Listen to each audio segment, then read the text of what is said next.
Start. एक cell physiology पढ़ते हैं। सेल आपको पता ही है,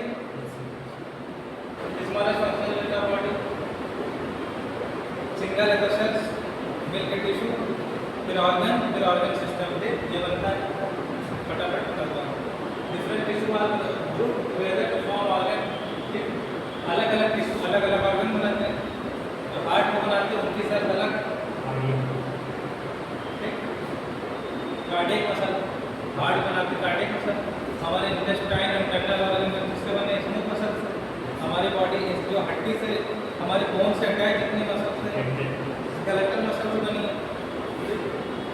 स्केलेटल मसल कैसी स्ट्रेटेड होती है, स्ट्रेटेड होती है, स्ट्रेट। कार्डियक मसल दोनों होती हैं। कार्डियक मसल इसमें वो होते हैं न्यूक्लियस बने होते हैं, स्ट्रेटेड है, न्यूक्लियस बने होते हैं, न्यूक्लियस होते हैं। और ये स्मूथ मसल होती है वो लॉन्गिट्यूडिनल भी होती है और सर्कुलर भी होती है। ठीक है, फाइबर है, सर्कुलर फाइबर भी है, जैसे इंटेस्टाइन है राउंड शेप में है, सर्कुलर फाइबर भी है ऐसे बने, लॉन्गिट्यूडिनल भी, इंटेस्टाइन लंबी भी होती है, गोल भी होती है। इस तरह से different tissue are group together form organ. Heart brain है वो दो तीन तरह के सेल से बना है, इससे न्यूरॉन से बना है और ग्लाइल सेल से बना है। न्यूरॉन होते हमारे इम्पल्स जनरेट करती है, एक जगह से दूसरी जगह ले जाते हैं।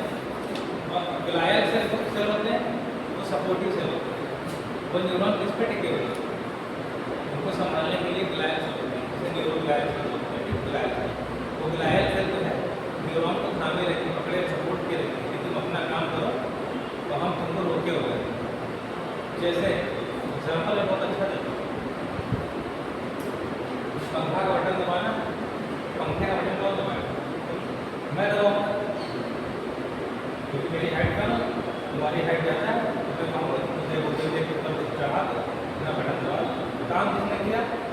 मैंने। क्रेडिट किसको मिला? मुझको।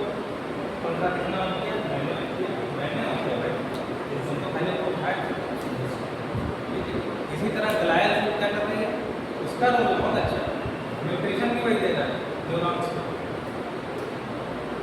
और क्या ब्रेन में तो एंटीबॉडीज होते हैं, ब्रेन में कोई बैक्टीरिया पहुंच गया तो क्या न्यूरॉन्स उसको मारेंगे?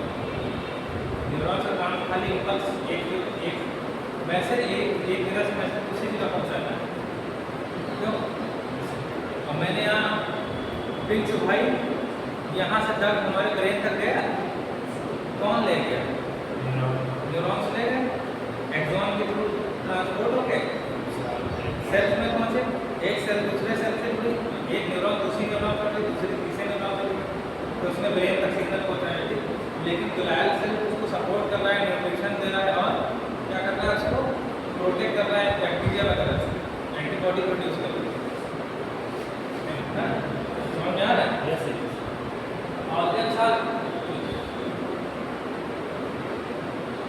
Organs are grouped together to form system. ये पता ही आपको, सारे ऑर्गन के सिस्टम बनाते हैं।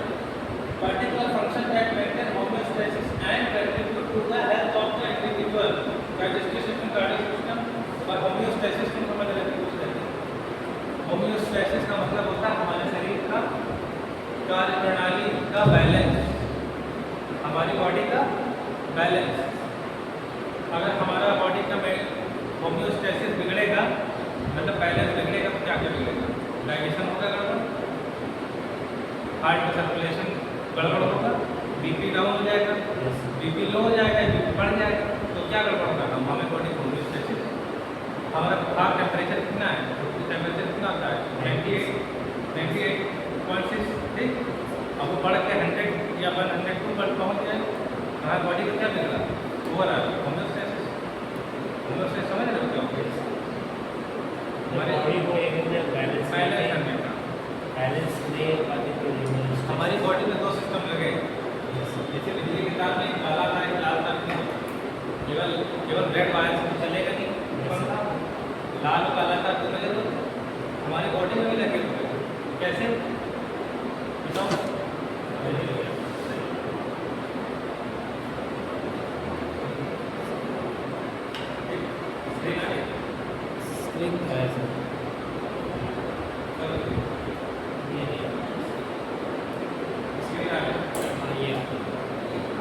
ये बताओ हमारी बॉडी में इसमें एग्जाम्पल बताया प्लस माइनस सब सिस्टम की बॉडी में कैसे होता है बताओ कुछ एग्जाम्पल दो मैं समझता हूँ।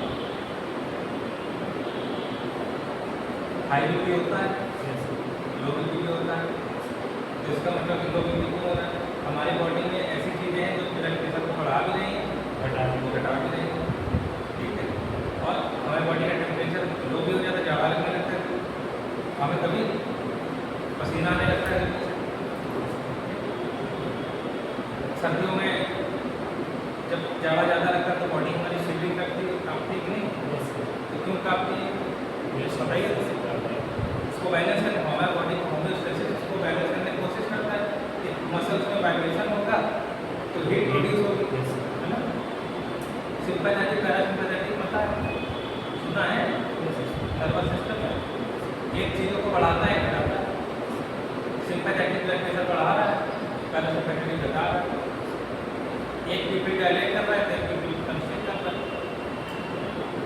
एक डाइजेशन को बढ़ा रहा है, अब तुमको पता है कि इसको क्या बोलते हैं सिंपैथेटिक और पैरासिम्पैथेटिक को फाइट और फ्लाइट होता है, रेस्ट एंड डाइजेस्ट पढ़ा है कभी एनाटॉमी में या हाई स्कूल इंटर में भी पढ़ा होगा। पैरासिम्पैथेटिक का मतलब कहता है रेस्ट एंड डाइजेस्ट, इसका फार्मूला है रेस्ट एंड डाइजेस्ट मतलब पैरासिम्पैथेटिक। सिंपैथेटिक का मतलब फाइट और फ्लाइट, ये हमारे कहाँ है स्पाइनल कॉर्ड के अगल बगल लगे होते हैं। हमारे सामने अचानक से शेर आ जाए तो हम भागेंगे, ठीक है। तो ये सिंपैथेटिक हुआ है हमसे कौन क्या करें तो सिंपैथेटिक, तो उसका काम है फाइट और फ्लाइट। अचानक से तुम्हारे सामने कोई दुश्मन आ गया या कुत्ता ही तुम्हारे पास झपट्टा मारा, दो काम करो, या तो उससे लड़ो या तो भागो। ये डिसीजन कौन मेक करेगा? सिंपैथेटिक। पैरासिम्पैथेटिक अच्छा जब हम सो रहे हो, हमने खाना खाया बाद में सो गए, हमारा डाइजेशन चालू हो, हमने खाना खाया डाइजेशन, वो डाइजेशन कौन कर रहा है? पैरासिम्पैथेटिक। क्यों? उसका काम क्या है? रेस्ट एंड डाइजेशन, चीज़ों को रिलैक्स करना, ठीक है। हमारा बीपी जब बीपी हमारा लो हो जाता है तो क्या चीज़ें रिलैक्स हो जाती हैं? हाँ, हमारा बीपी कब लो हो जाता है तो रिलैक्स होता है। बीपी कब बढ़ जाता है? जब हम लोग अनकम्फर्टेबल नहीं, घबराहट हो गई, लेकिन आप सब में क्या परेशान हो गई, आपका काम हो जाएगा तो आप क्या रिलैक्स हो गए, रिलैक्स होने का आपका बीपी क्या हो गया? नॉर्मल आ गया। तो बीपी 180 पहुँच गया था, उसको 180 से 120 लाने का काम होगा, चीज़ें अपने आप नहीं होती हैं। पैरासिम्पैथेटिक को डाउन करेगा, कैसे डाउन करेगा? कुछ हार्मोन रिलीज करवाएगा, रेनिन आता है, एंजियोटेंसिन आता है, एंटी डाययूरेटिक हार्मोन आता है, तमाम तरह के एंजाइम हार्मोन होते हैं, ठीक। डाययूरेटिक हार्मोन है जिससे हमारा यूरिन आउटपुट ज़्यादा हो रहा है, ठीक है। तो कौन हार्मोन बढ़ गया? डाययूरेटिक हार्मोन बढ़ गया और उसको कंट्रोल करता है, पेशाब बहुत ज़्यादा हो रही है, ठीक है। तो ADH निकलेगा, एंटी डाययूरेटिक हार्मोन, कहाँ किडनी से निकलेगा? निकलेगा, क्या करेगा? कम कर देगा, रीअब्जॉर्प्शन बढ़ा देगा, गुर्दों का जो पानी ज़्यादा निकल रहा है क्योंकि हमारी किडनी काम सही से नहीं कर रही, रीअब्जॉर्ब नहीं कर रही। अगर किडनी से काम करवाने लगेगा एंटी डाययूरेटिक हार्मोन, डाययूरेटिक मतलब पेशाब ज़्यादा होना, बहुत होता है, ठीक। एंटी डाययूरेटिक हार्मोन इसको कैसे किडनी से कहेगा अब तो तेज़ी से काम करो, तो जल्दी से इसको रीअब्जॉर्ब फिल्टर होने के बाद दोबारा तो हमारी बॉडी में सब चीज़ें प्लस माइनस लगी हुई है, बढ़ाने का काम है, घटाने का काम। जैसे हमारा हाइपोथैलेमस है कि नहीं, ब्रेन में हाइपोथैलेमस होता है, वो टेम्परेचर बढ़ा देता है। जैसे शरीर में फॉरेन बॉडी घुसा, बैक्टीरिया आया, वायरस, बुखार आ जाता है, बुखार आता है ना, या ब्रेन में हाइपोथैलेमस होता है, हाइपोथैलेमस के नीचे वहीं थैलेमस होता है, हाइपोथैलेमस होता है, उसके नीचे क्या पिट्यूटरी ग्लैंड होती है। तो हाइपोथैलेमस क्या करेगा? वो करेगा थर्मो रेगुलेटर, हाइपोथैलेमस का काम है थर्मो रेगुलेशन। वो हीट होता है तो उसी के नीचे पिट्यूटरी लगती है, पिट्यूटरी से हार्मोन उसी के हिसाब से बढ़ते घटते हैं, ठीक है। जब पिट्यूटरी ग्लैंड से हार्मोन निकलवाना होता है तो हाइपोथैलेमस पिट्यूटरी कॉम्प्लेक्स बोलते हैं। तो हाइपोथैलेमस क्या करता है, पिट्यूटरी ग्लैंड को कंट्रोल करता है, वो चीज़ों को बढ़ाता है, घटाता है, हार्मोन निकलवाता है। तो सबसे बड़ा हार्मोन सेंटर हमारा कहाँ का है, कौन सा सबसे मेजर कौन है? पिट्यूटरी ग्लैंड से कितने हार्मोन निकलते हैं? मास्टर ग्लैंड इसीलिए होती है क्योंकि मास्टर का सब कुछ आता है, इसीलिए इसको 10-12 हार्मोन से निकलते हैं, ठीक है। 6 आगे से निकलते हैं, 4 पीछे से, ऐसे ही, ठीक है। 10 हार्मोन निकलते हैं। अंदर से भी कुछ नहीं करता है। हाँ, उसके अंदर से ही निकलते हैं, पिट्यूटरी ग्लैंड के अंदर से निकलते हैं। लोब होते हैं ना, anterior lobe, posterior lobe. Anterior lobe से निकलते हैं, 4 पोस्टीरियर लोब से निकलते हैं, ठीक। वो पूरी बॉडी को कंट्रोल करते हैं। कुछ हार्मोन अलग से हैं, वो पूरी बॉडी को नहीं कंट्रोल करते एक तरह से, लेकिन पूरी बॉडी का प्रभाव पड़ता है। जैसे थायराइड हो गया, वो एडीएच हो गया, किडनी से निकलता है, एंजियोटेंसिन सब निकलते हैं, उधर से किडनी से, ठीक है। सब हार्मोन निकलवाता कौन है? सिंपैथेटिक पैरासिम्पैथेटिक से पूरी बॉडी कंट्रोल करते हैं। भाई ओवरऑल कंट्रोल किसके है? नर्वस सिस्टम के कंट्रोल में हमारी बॉडी, हार्मोन किसके कंट्रोल में? Nervous system. भाई सामने शेर आ गया, तुमको भागना है, ठीक है। तुमको भागने का सिग्नल किसने दिया? तुम्हारे भाग रहे हो, तुम्हारी किस चीज़ से भाग रहे हो? पैरों से भाग रहे हो। पैरों को भागने का सिग्नल किसने दिया? ब्रेन ने दिया। ब्रेन को सिग्नल किसने दिया? आइस ने दिया। आई ने मैसेज दिया ब्रेन को भागने का, ठीक। ब्रेन ने भागने के लिए तुम्हारी मसल में इतनी पावर नहीं है, तुम कहना हम थक गए, चल नहीं पा रहे, लेकिन अचानक से शेर दौड़ा ले तो आदमी भाग लेगा। वो कैसे भाग लेगा? ब्रेन कहेगा सिंपैथेटिक पैरासिम्पैथेटिक से, सिंपैथेटिक से कहेगा, ये हमारे सिंपैथेटिक सिस्टम को पता चल जाएगा कि अब इस मसल से ज़्यादा वर्क करानी, 10 की स्पीड से भागेगा तो शेर खा लेगा, इसको 50 की स्पीड से भागेगा। ब्रेन ने काम करवाया हार्मोन, तो फिर क्या होगा? हार्मोन निकलेंगे, ठीक है। कुछ बॉडी में स्टेरॉइड भी होते हैं, वो भी निकलते हैं, अंदर स्टेरॉइड भी तो बनते हैं, बूस्ट करते हैं हमारी बॉडी। अभी तो बहुत टाइम है ना अपने पास, मेरी क्लासेस का प्लान भी आगे बढ़ा। टिश्यू आप लोग को पता है कितने टाइप के होते हैं? मसल टिश्यू पता है, skeletal muscle, smooth muscle, cardiac muscle, 3 तरह के। नर्वस टिश्यू पता है, neurons and supporting sales, neuroglial sales, glial cells. Epithelial tissue आपको पता है? कंफ्यूजन है थोड़ा, पूछो मुझसे। एपिथेलियल हाँ होगा, स्पीड में होती है और मतलब एक तरह से ना आउटर कवरिंग में होती है, लेकिन हमारी स्पीड हो गई और डाइजेस्टिव कैनाल है उसकी है ना इनर कवरिंग और आउटर कवरिंग। हमारे जितने ऑर्गन है ना, डेलिकेट ऑर्गन, वो सब एपिथेलियल सेल से बने हैं। एपिथेलियल सेल क्या होती है? शोल्डर में छोटी जाती है, चिकनी मार होती है, इसलिए ये एपिथेलियल सेल है, ये इसमें अपने क्या फर्क है? ये चिकनी का वो स्मूथ है यार, ठीक। एपिथेलियल सेल समझ गए? स्क्वामस कॉलमनर कोर्टिकॉइडल, अलग-अलग ऑर्गन में अलग-अलग जहाँ जैसी जरूरत है, सीलिएटेड अलग जाता है, ठीक है। यस है ना, इसमें सीलिएटेड, हाँ सीलिएटेड तो भी जरूरत पड़ती है, इंटेस्टाइन वगैरह में होती है, अलग-अलग। कनेक्टिव टिश्यू मतलब समझ रहे हो? जोड़ने वाला बोन, लिगामेंट, कार्टिलेज, ठीक है, जिनका कोई वैसा रोल नहीं है फंक्शन में।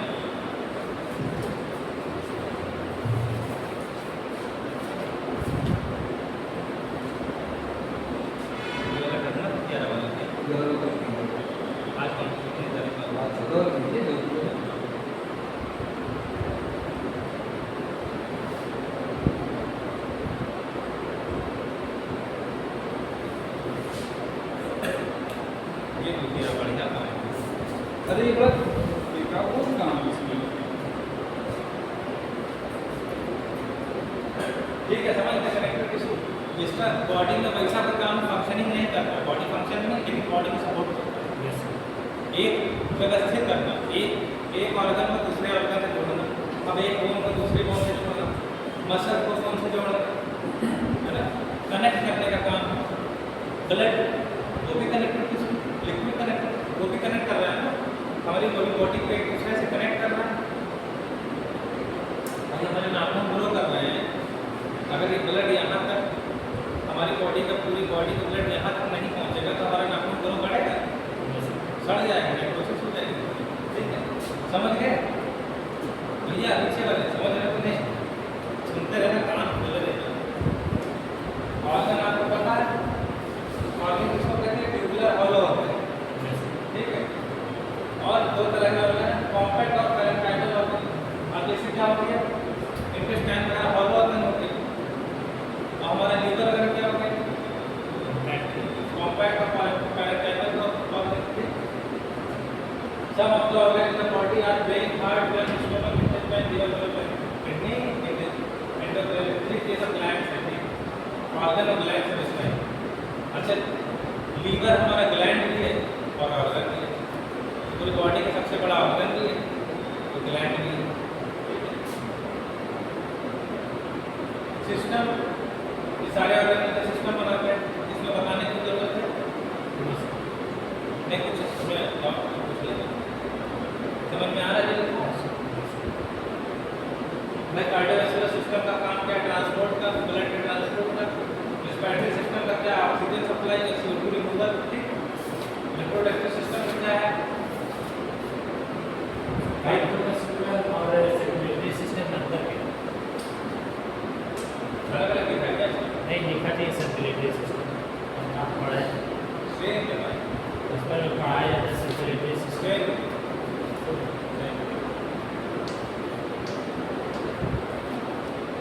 स्किन वाले सिस्टम का क्या नाम है? सबक्यूटेनियस। सारे सिस्टम का नाम पता है, सबको पता भी नहीं रहता।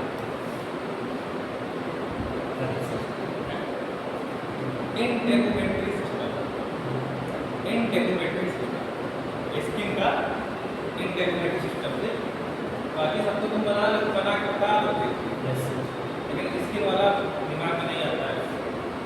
ठीक है, सेल्स समझ लो, सेल्स आपने पढ़ाई शुरू से बचपन से।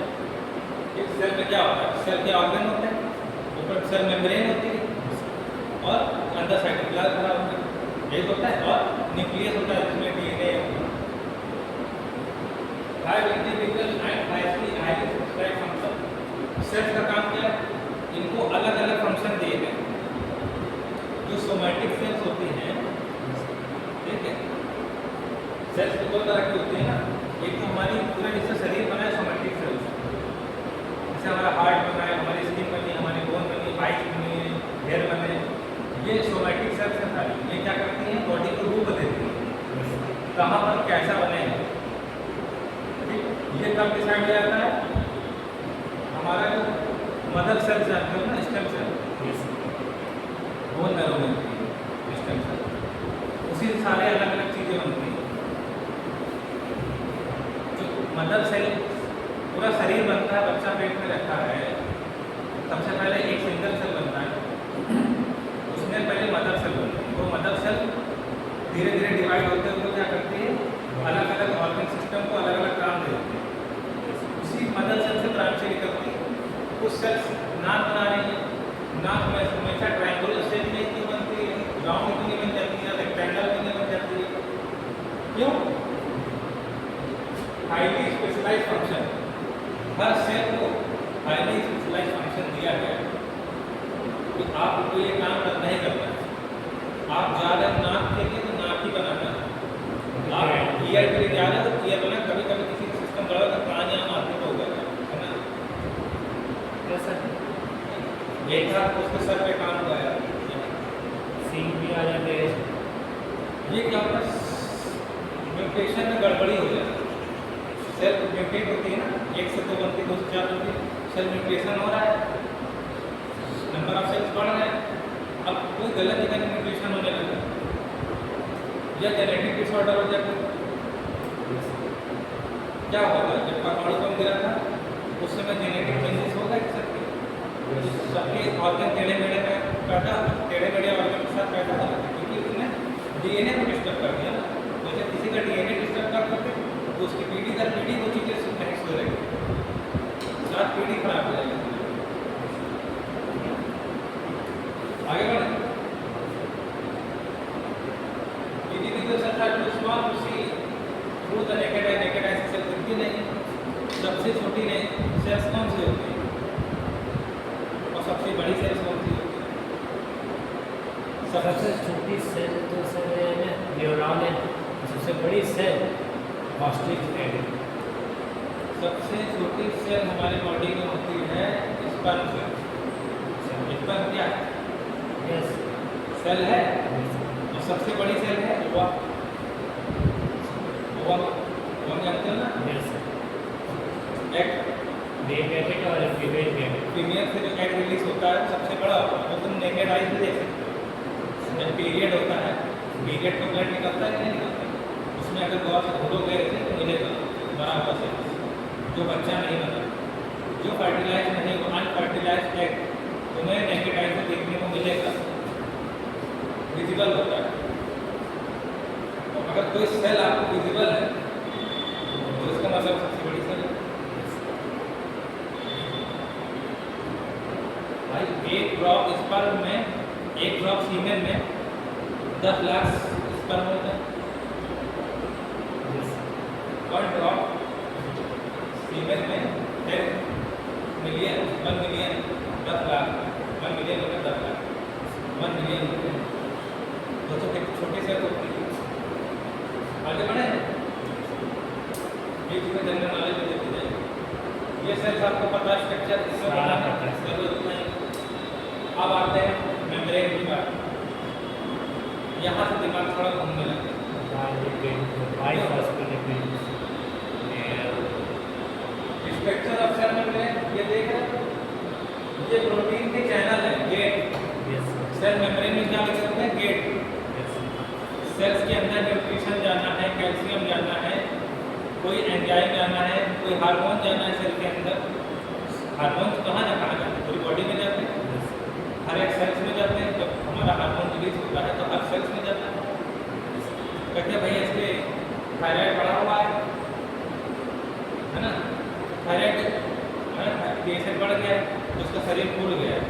क्यों फूल गया है? हर सेल्स फूल गई है, मतलब हार्मोन हर सेल्स में चला गया। ठीक है।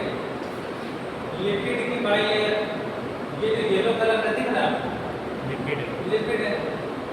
पिंक कलर का दिख रहा है क्या है? प्रोटीन है। और ये क्या चीज का क्या है? फॉस्फोलिपिड है।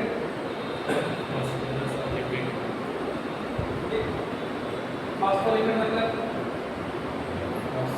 फॉस्फोरस की लिपिड, लिपिड फॉस्फोरस की चेन, फॉस्फोलिपिड, लिपिड बाइलेयर।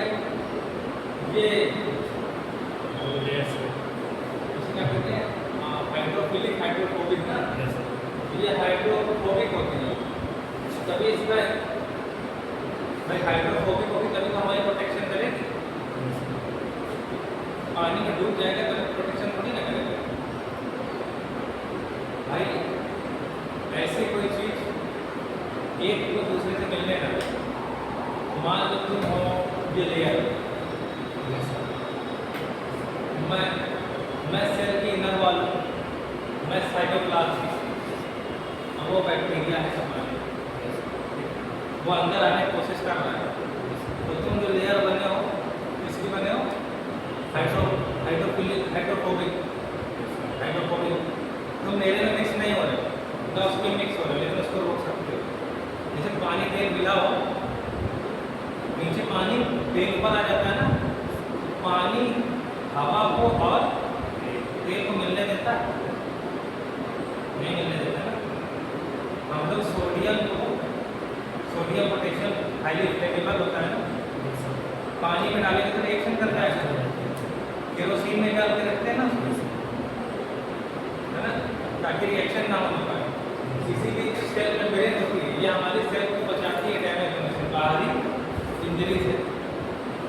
और हमारा शरीर चाहे हमारी सेल्स बॉडी चाहे हमारा शरीर किस चीज़ से मिलता है। अच्छा हमारे ये दरअसल प्रोटीन और ये सेल को मिला के किस चीज़ से बनी है, टोटल क्या क्या निकला है cells? Carbohydrate, protein, lipids, lipid को फैट बोलते हैं। प्रोटीन और फैट और कार्बोहाइड्रेट से मिलकर हमारा क्या बना है, सेल बॉडी। सिंपल सी बात है, हमारा हमारा शरीर किस चीज़ से मिलकर बना है, हमारे ऑर्गन है, इसकी रक्षा कौन कर रहा है, हमारी जो बोन है अंदर की इसकी रक्षा कौन कर रहा है, मसल्स। और मसल किस चीज़ की बनी होती है, प्रोटीन की। एक मिला। और मसल के ऊपर क्या रहता है, फैट रहता है, लिपिड। कोई इंजरी होती है सबसे पहले हमारी चोट किस पे लगती है, बोन पे या ऑर्गन पे लग जाती है। सबसे पहले या तो हड्डी टूटेगी या मसल पे चोट लगेगी। मसल स्किन पे चोट लगती है, सबसे पहले चोट किस पे लगती है, स्किन पे, फिर मसल्स पे, फिर फैट पे, ठीक। उसके बाद बोन तक बात पहुँचती है, ठीक है। हल्की तो हल्की फुल्की चोट लगे तो फ्रैक्चर ना हो जाए। तो प्रोटीन मतलब हमारी मसल्स, लिपिड मतलब फैट, मसल के साथ फैट है, वो हमारी बॉडी की रक्षा करता है बाहरी इंजरी से और झटकों से। भाई हम लोग ऊँचे से 1 महीने से उठते हमारी इंटेस्टाइन नीचे के ऊपर तो नहीं जाती। Fat, intestinal fat, abdominal fat हमारे ऑर्गन को पकड़ के रखता है। जो फैट है हमारी फैट और मसल्स हमारी बॉडी की रक्षा करता है। उसी तरह सेल्स की रक्षा कौन करता है, उसको तो प्रोटीन और फैट रक्षा करेंगे। इसीलिए अभी तक ये सब बात है प्रोटीन और फैट की लिपिड की क्यों बनी होती है, कभी सोचा ही नहीं होगा, कभी सोचा कि नहीं सोचा, ये नहीं पता लिपिड की और प्रोटीन की क्यों बनी होती है, प्रोटेक्शन के लिए। जहाँ जहाँ कहीं प्रोटेक्शन की जरूरत होगी वहाँ लिपिड मतलब फैट और प्रोटीन मिलेगा। क्यों कहते हैं अगले से फाइट लेंगे तो प्रोटीन बढ़ाओ करेंगे, क्यों? मसल है, सबसे पहले मसल की रक्षा करेगी हमारी। जिम में जाते हैं क्या बनाते हैं, बहुत थोड़ी ना बनाते हैं, मसल्स बनाते हैं ना। मसल्स क्यों बनाते हैं, मसल बनाते हैं और फैट खाते हैं, अंडा खाते हैं ना। अंदर के येलो वाला क्या कार्बोहाइड्रेट रहता है, फैट रहता है, फैटी एसिड, पीला वाला। ऊपर का वाइट क्या होता है, प्रोटीन होता है, ठीक है। तो प्रोटीन और फैट लेते हैं ना जिम करने वाले, क्यों लेते हैं, हमारे शरीर मजबूत है, हम फाइट ले पाएंगे। तो हमारी सेल्स अंदर, सेल्स के अंदर ऑर्गन कौन से हैं, माइटोकॉन्ड्रिया और साइटोप्लाज्म क्या क्या दिख रहे हैं, गोल्गी बॉडी सब और डीएनए, आरएनए, न्यूक्लियस सब है ना। इनकी रक्षा कौन करेगा, सेल मेम्ब्रेन। तो सेल मेम्ब्रेन जब मजबूत बनी होगी तभी तो रक्षा करेगी। भाई वायरस बैक्टीरिया की तो रक्षा करेगी, बाहरी चोटों से रक्षा करेगी। इसीलिए फैट और लिपिड से बनी होती है हमारी cell membrane. Also called plasmalemma, cell membrane कह दो, ठीक, चाहे प्लाज्मा मेम्ब्रेन का कह दो। बात देखिए आल्सो कहाँ separate outside fluid, ECF ICF को सेपरेट करती है, नहीं तो बाहर की चीज़ें अंदर मिक्स हो जाए। जैसे दरवाज़ा लगा होता है, जैसे दरवाज़ा नहीं, कमरे की दीवार, एक कमरे में लेक्चर हो रहा है, दूसरे कमरे में लेक्चर हो रहा है, दोनों लेक्चर ईमान लो सेल से, वहाँ के बच्चे इसमें घुसाएंगे, कुछ बैठ जाएंगे, तो बीच में दीवार बनी हुई है। एक तरह से सेल मेम्ब्रेन हम लोग ऑर्गन है, सेल के ऑर्गन है, माइटोकॉन्ड्रिया हो गए, डीएनए आरएनए हो गए, वो लाइसोसोम हो गए, समय फैले हुए, ठीक है। It is semi permeable membrane. Semi permeable मतलब इसके आर पार कुछ चीज़ें जा सकती हैं। सेमी परमिएबल मतलब कुछ चीज़ें, पूरी नहीं। परमिएबल मतलब सारी चीज़ें जा सकती हैं। हाईली परमिएबल मतलब सभी चीजें सभी चीजें इधर इधर का उधर मिक्स हो जाएगा, ठीक। The thickness of cell membrane varies from 75 micron, ठीक, नहीं कर माइक्रोन, ठीक है, ठीक है, आगे बढ़ते हैं। समझ गए सेल मेम्ब्रेन का काम प्रोटेक्शन और मेम्ब्रेन होने की वजह से चीज़ों का ट्रांसपोर्टेशन ऑफ ब्लड, न्यूट्रिशन,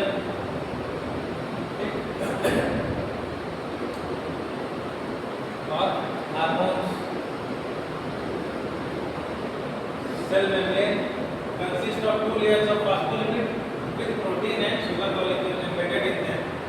पूरी तरह से embedded मतलब बेड बने अंदर, बेड देखा है ना, बिछा हुआ, बेड मतलब जो बिछा हुआ, तो embedded मतलब बिछा हुआ है। इसमें सेल मेम्ब्रेन में क्या बिछा हुआ है? दो लेयर फॉस्फोलिपिड की पिक्चर हुई है, देख रहे हो, ये एक ऑरेंज कलर से और एक ऊपर से एक नीचे से सैंडविच की तरह, और विद प्रोटीन, ये ब्लू कलर दिख रहे हैं, प्रोटीन अलग अलग तरह के प्रोटीन है, हर प्रोटीन का अलग अलग काम। कोई प्रोटीन क्या करेगा? रिसेप्टर का काम करेगा, कोई प्रोटीन चैनल का काम करेगा, दरवाजे का, ठीक। हर केमिकल के सेल के अंदर जाने के अलग अलग गेट, एक ही गेट से सब नहीं घुसेंगे। वाटर के लिए अलग गेट होगा, हार्मोन्स के लिए अलग गेट होगा, एंजाइम के लिए अलग गेट होगा, ठीक है। इसमें कोलेस्ट्रॉल भी है,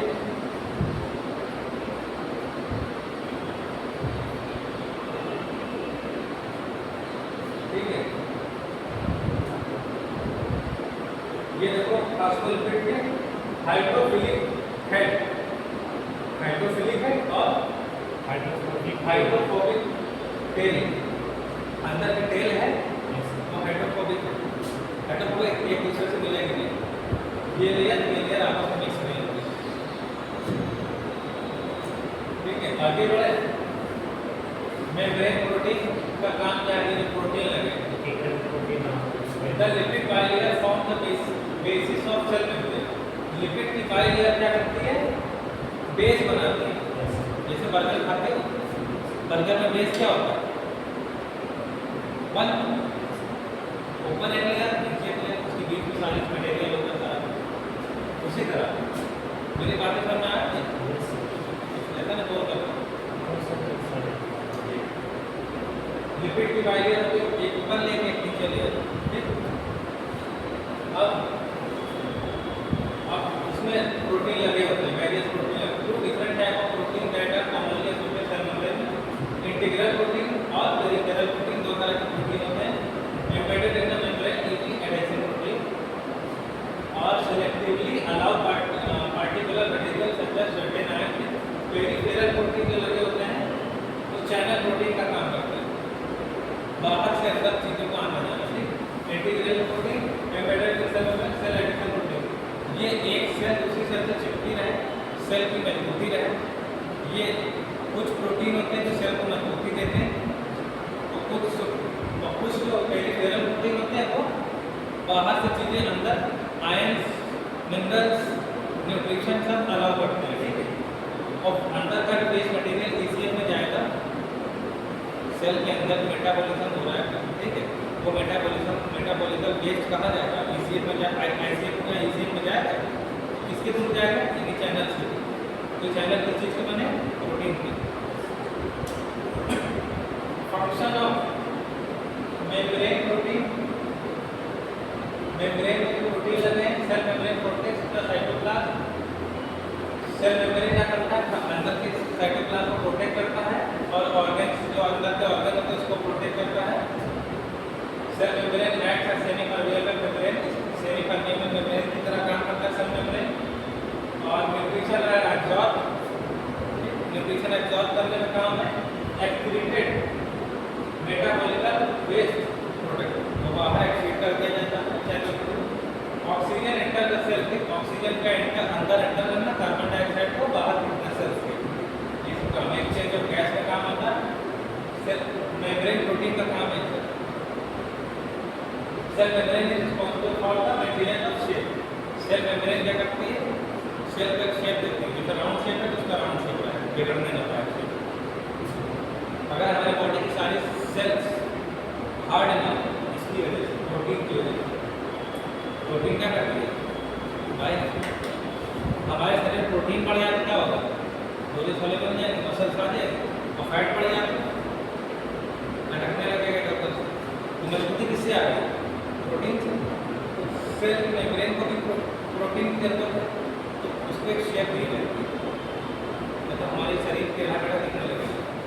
अगर सेल फर्क नहीं होगा, ठोस नहीं होगा, मजबूत नहीं होगा।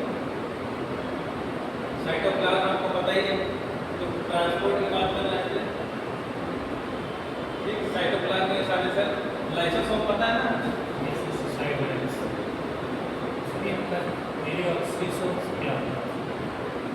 यानी मैंने इंटर में पढ़ा था, मुझे बहुत अच्छे से पता है। ठीक है, आपने नहीं पढ़ा?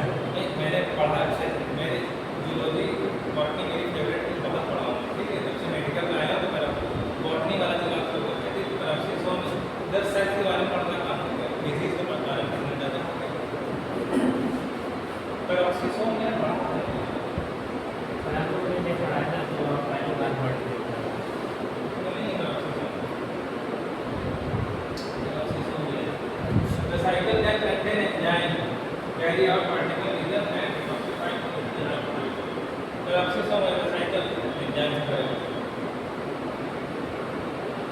इसमें भी एंजाइम है,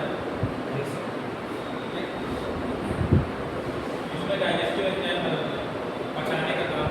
ये फूड गया तो सेल पच जाएगी खुद ही, सेल अपने आप में डाइजेस्ट हो जाएगी।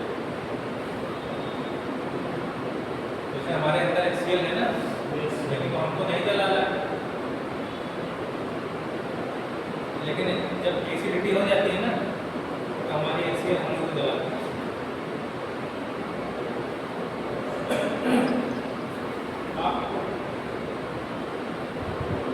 ट्रांसपोर्ट वाला transport of substance across cell membrane. Passive transport, active transport. Passive transport का diffusion, facilitate diffusion, osmosis. Transport का मतलब क्या होता है? एक जगह से दूसरी जगह जाना। ठीक, ट्रांसपोर्ट का मतलब क्या होता है? एक जगह से दूसरी जगह जाना, सेल्स के अंदर आना, सेल्स के बाहर जाना। ट्रांसपोर्ट। एक्टिव ट्रांसपोर्ट जो डायरेक्ट आ जाए, पैसिव ट्रांसपोर्ट किसी माध्यम से जाए। मैं पीछे वाले लड़के को ये पेन दे दूँ डायरेक्ट, एक्टिव ट्रांसपोर्ट। मैं पहले तुमको तो फिर तुम उसको दे रहे हो, पैसिव ट्रांसपोर्ट। तुम मीडिएटर में नहीं बीच में। अब पैसिव ट्रांसपोर्ट में तीन चीजें आती हैं, diffusion, facilitate diffusion, osmosis. Active transport the sodium potassium pump, bulk transport. ये तो समझने वाली चीजें हैं।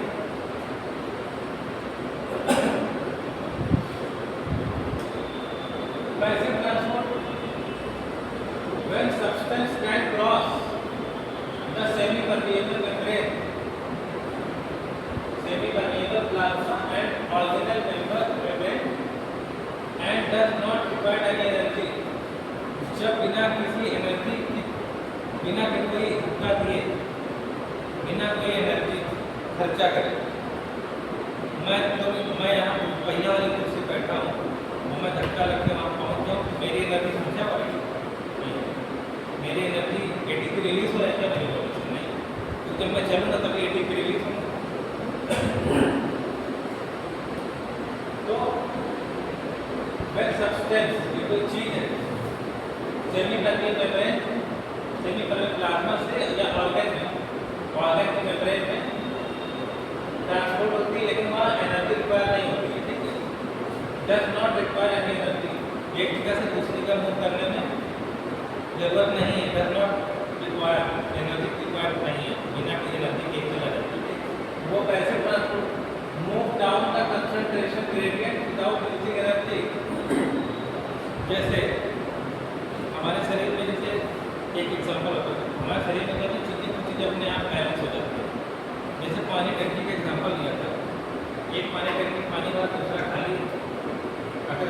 चैनल बना हुआ नीचे, Yes, sir. ये कैसे ट्रांसपोर्ट किसके थ्रू होगा? चैनल मैंने रास्ता एक टंकी दूसरे टंकी के बीच में गेट बना के चैनल, तो इस टंकी में जो पानी पूरा बना था उसमें आना पड़ जाएगा, उससे एक तरह से करेक्ट आ गए ना, बिना किसी एफर्ट के।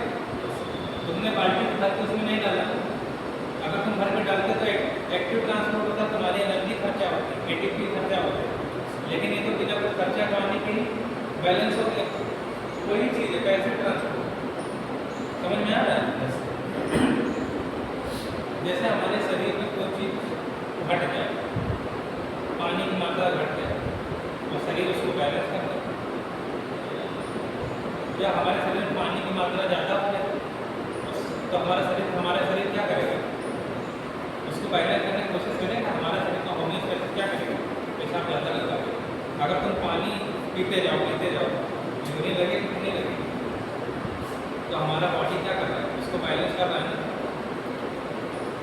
ऑटोमेटिकली, और इसमें कोई एटीपी एनर्जी नहीं खर्चा होगी। सिंपल सी बात, ट्रांसपोर्ट तो हो रहा है बिना एनर्जी खर्चा किए, ये समझो। बाकी इसका एग्जांपल और है, लेकिन इसमें कोई छोटी स्लाइड है, इस पर एक टॉपिक है अलग है ट्रांसपोर्ट का, बड़ा टॉपिक है, इसमें सारे आयन की तरह बनाने पड़ेंगे, ठीक, कौन कौन से आयन आ जा सकते हैं। इसमें देखो तुमने 3 पॉइंट पढ़ा था, डिफ्यूजन, टूटना, डिफ्यूजन मैंने टूट के जाना, फैसिलिटेट डिफ्यूजन, टूटना, और फैसिलिटेट करना, फैसिलिटेट मतलब सहयोग करना, आगे बढ़ाना भी। ऑस्मोसिस, भाई छुआरा पानी डाल दिया, एग्जाम्पल पढ़ा, घुल जाता है ऑस्मोसिस की वजह से। तो बाहर का पानी किसमिस के अंदर कैसे गया? पैसिव ट्रांसपोर्ट से। किसमिस की तो सेल होगी, पैसिव ट्रांसपोर्ट उसको कहा जाएगा, ठीक है। वो एक एग्जाम्पल, ये 3 तरह से होता है। एक्टिव ट्रांसपोर्ट का सोडियम पोटेशियम पंप, हमारा जो बीपी घटता बढ़ता है, वो कैसे घटता बढ़ता है? इसकी वजह से नहीं घटता बढ़ता। स्केलेटल मसल्स हमारी काम कर रही हैं, इसमें भी सोडियम पोटेशियम पंप काम करता है। एक्शन पोटेंशियल डेवलप होता है, ये हमने मसल्स ऐसे करी, फ्लेक्शन किया, एक्सटेंशन किया, हमारी मसल ने वर्क किया ना, जब मसल वर्क करेगी तो क्या एटीपी रिलीज होगा, एटीपी टूटेगा, वही मसल को काम करने की ताकत कहाँ से आएगी? जो हमारा एनर्जी स्टोर, ग्लूकोज स्टोर है, वो ब्रेक डाउन होगा, एटीपी रिलीज होगा, तो एक्टिव ट्रांसपोर्ट। इसका मैं चाहूँगा तो अगर मेरी जब भी क्लास रहे तो मुझे याद दिला देना, एक ट्रांसपोर्ट के बारे में समझना है, या मैं तुम्हें देखूँगा तो बना के देखूँगा।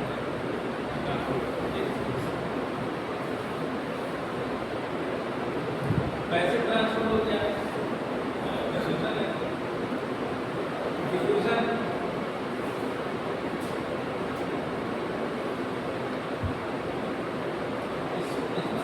मिसिंग है क्या? एक्टिव ट्रांसपोर्ट नहीं दिख रहा, एक्टिव ट्रांसपोर्ट है, डिफ्यूजन आ गया, कुछ मिसिंग है, मैं इसको कंप्लीट करूँगा ना। इसमें small molecule diffuse down the concentration gradient, lipid soluble material, oxygen, CO2, fatty acids, steroid from the membrane by dissolving in the lipid part of membrane. Passive का मतलब ये डिफ्यूजन पैसिव के अंदर ही आता है, ठीक है, बिना कोई एफर्ट के। कोई लिपिड ऑक्सीजन का CO2 फैटी एसिड के लिपिड में घुल जाते हैं, घुल के अपने आप को यूटिलाइज कर लेते हैं, ठीक है। Dissolving in the lipid part of membrane, ये डिसॉल्व हो जाते हैं, ठीक। वाटर सोल्यूबल मटेरियल में क्या हो गया? सोडियम पोटेशियम कैल्शियम, ये वाटर सोल्यूबल हो गया। क्रॉस द मेम्ब्रेन, ये भी मेम्ब्रेन को पार कर जाते हैं पैसिव ट्रांसपोर्ट के थ्रू, ठीक। वाटर फिल्ड चैनल, ये पानी वाला चैनल अलग लगा है, वाटर के साथ घुल के पानी कैल्शियम, सोडियम हमारे सेल के अंदर कैसे जाएगा?